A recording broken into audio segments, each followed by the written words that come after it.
Private अस्पताल में लाखों रुपए का आप इलाज कराओ। मैं आपको उदाहरण देता हूं, परसों की बात है, परसों रात की 11 बजे की बात है, मेरे फोन पे मैसेज आता है,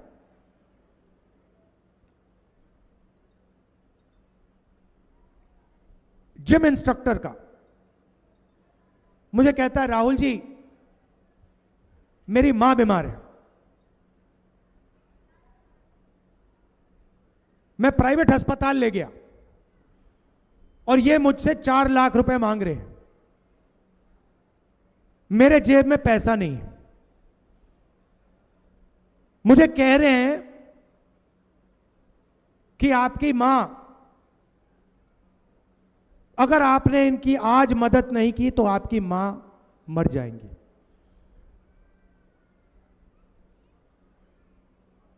आप मेरी मदद कीजिए। मैंने कहा कैसे करूं? किसी सरकारी अस्पताल में मेरी मां के लिए आप बेड का, पलंग का इंतजाम कीजिए। मैंने अपने ऑफिस से सरकारी अस्पताल में उसकी मां के लिए जगह ली। सरकारी अस्पताल में उसकी मां का इलाज होता है। अगले दिन मुझे फोन करता है, कहता है राहुल जी प्राइवेट अस्पताल में वो स्टेंट लगवा रहे थे, प्राइवेट अस्पताल में वो ऑपरेशन करा रहे थे, 4 लाख रुपए मुझसे लेने की कोशिश कर रहे थे। राहुल जी सरकारी अस्पताल ने बताया कोई स्टेंट की जरूरत नहीं, कोई ऑपरेशन की जरूरत नहीं।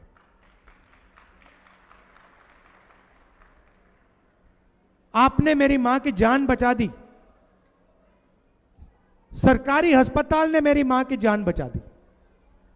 यह हिंदुस्तान की सच्चाई है। आपको बीमारी हो ना हो, प्राइवेट अस्पताल में आप जाएंगे तो लाखों रुपए आपके जेब से निकलेंगे। बच्चे की शिक्षा करवानी हो, इंजीनियर बनवाना हो, डॉक्टर बनवाना हो, लाखों रुपए हिंदुस्तान के गरीब लोग अपने जेब से देते हैं। किसान अपनी मेहनत का पैसा देता है, मजदूर देते हैं, और उसके बाद पता लगता है हरियाणा में बेरोजगारी है, डिग्री का कोई मतलब ही नहीं है, सर्टिफिकेट का कोई मतलब ही नहीं, शिक्षा का कोई मतलब ही नहीं। 10-15 साल बाद पता लगा कि लाखों रुपए प्राइवेट अस्पताल को पकड़ा दिए, लाखों रुपए private school, private college, private university को पकड़ा दिए, और हाथ में कुछ मिला नहीं। यह है नरेंद्र मोदी जी का मॉडल, बीजेपी का मॉडल। कुछ दिन पहले भाषण चल रहे थे, ऐसे ही भाषण चल रहे थे, हुड्डा जी ने भाषण दिया, मेरी बहन भी थी, प्रियंका ने भी भाषण दिया, और वहां सब कह रहे थे कि सबकी इज्जत होनी चाहिए, सबकी रिस्पेक्ट होनी चाहिए। मैं सुन रहा था और मैंने कहा हां, इज्जत तो होनी चाहिए। और मोदी जी 24 घंटा इज्जत की बात करते हैं कि भैया इसकी इज्जत की, उसकी इज्जत की, मगर मैंने सोचा कि भैया पैसे के बिना इज्जत का कोई मतलब नहीं है। अगर किसान का बेटा या मजदूर का बेटा भूखा मर रहा है और कोई उसकी जाके इज्जत करे तो वो इज्जत खोखली है। तो मेरा एक लक्ष्य है, और मैं आपको साफ बता देता हूं, और ये जो मीडिया वाले हैं, अदानी वाले, अंबानी वाले, इनको ये बात अच्छी नहीं लगेगी।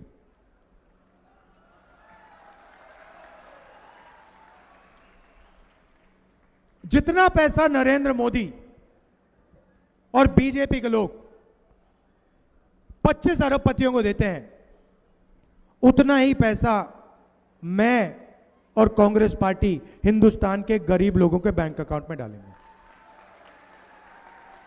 और भाई और बहनों, मैं रिकॉर्ड रख रहा हूं, मैं ऐसे बात नहीं कर रहा हूं, मैं गिनती कर रहा हूं।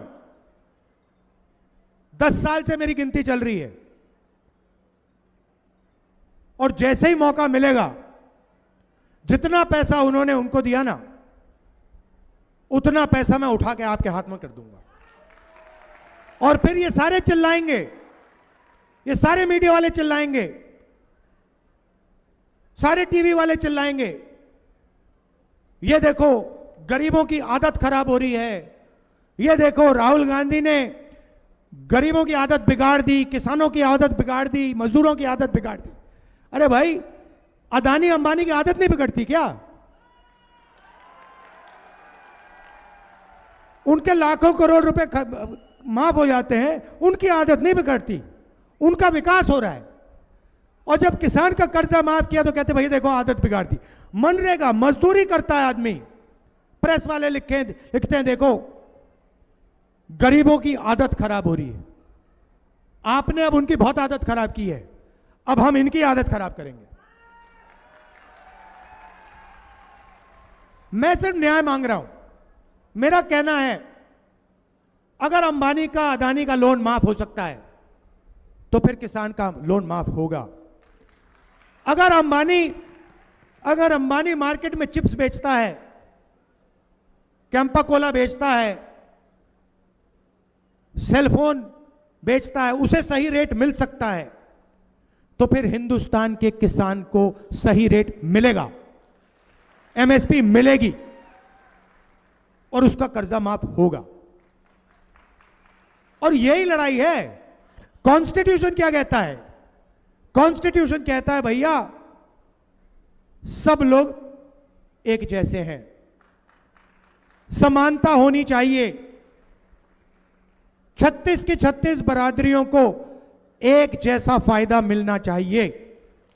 कॉन्स्टिट्यूशन यह कहता है।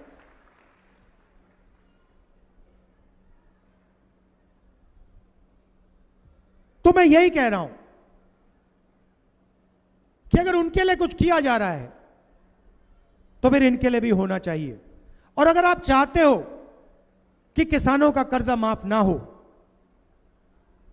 गरीबों को मनरेगा ना मिले, तो फिर अरबपतियों का भी आप कर्जा माफ करना बंद करो। हिंदुस्तान का किसान कोई फ्री गिफ्ट नहीं चाहता, कोई तोहफा नहीं चाहता। हिंदुस्तान का किसान, हिंदुस्तान का मजदूर सिर्फ अपना हक चाहता है और कुछ नहीं चाहिए उसको, मगर हक उसको मिलना पड़ेगा।